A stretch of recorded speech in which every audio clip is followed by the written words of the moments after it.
Bonjour éclaireur Pro-Vérité, bonjour à tous mes condisciples de la majestueuse classe éclaireur Pro-Vérité. Mon édito aujourd'hui a pour titre Flamby. Flamby est tout mou, il a l'air fatigué. Et vous êtes d'accord avec moi que c'est barbant que vous teniez cette chose dans l'espoir qu'elle tienne debout, mais qu'elle se laisse tomber en vous laissant dans l'embarras, dans l'angoisse.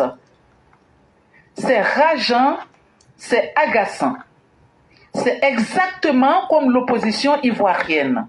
C'est une opposition flamby, disons-le. Savez-vous ce qu'est le flamby? C'est un dessert. C'est le genre de dessert dont on peut se passer vraiment. Quand vous l'ouvrez, il s'affaisse en faisant flop dans votre assiette comme de la merde, avec son jus bizarre qui l'accompagne. Le flamby est censé clore le repas, c'est-à-dire l'entrée et le plat de résistance, avec une note de gaieté.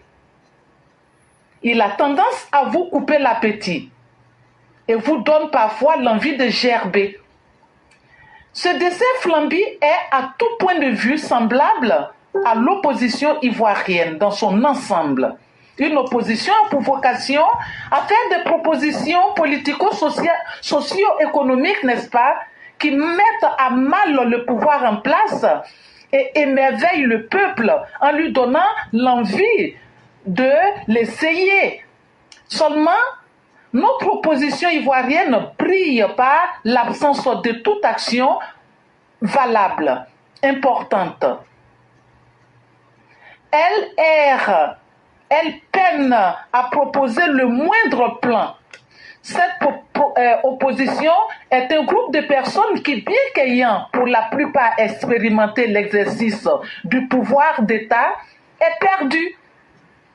Elle nous fait rire, car elle fait feu de tout bois, prête à récupérer les moindres faits sociaux et voudrait en faire un typhon qui balaie tout le gouvernement.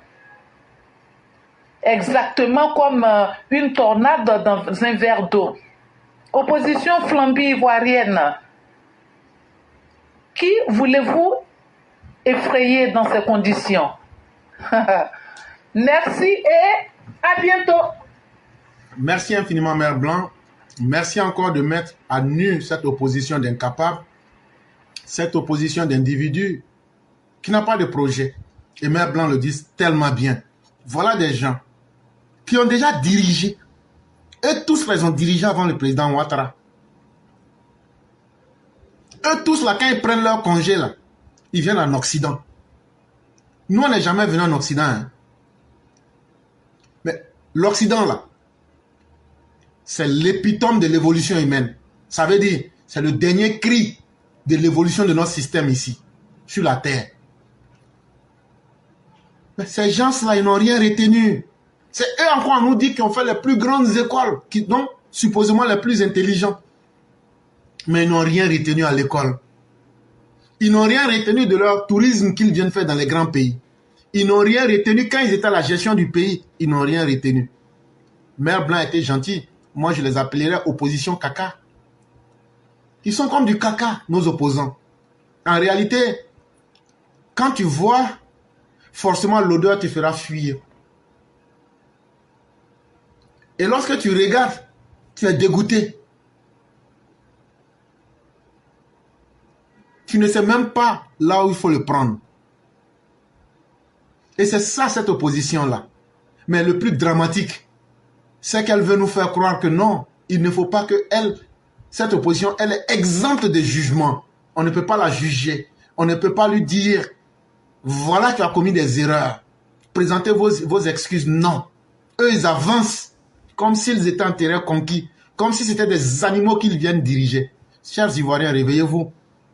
Chers Ivoiriens, quand quelqu'un dit je viens pour jouer, est-ce que tu peux être père de famille sans rendre compte à ta famille? Est-ce que tu peux être père de famille, un bon père de famille, si tu ne joues pas ton rôle? Eux, ils ont dirigé de manière irresponsable. Mais qu'est-ce qui leur permet aujourd'hui de venir encore nous dire qu'eux méritent de diriger les Ivoiriens et qu'eux-mêmes, ils nous forcent à oublier le mal qu'ils ont fait. Et surtout avec arrogance.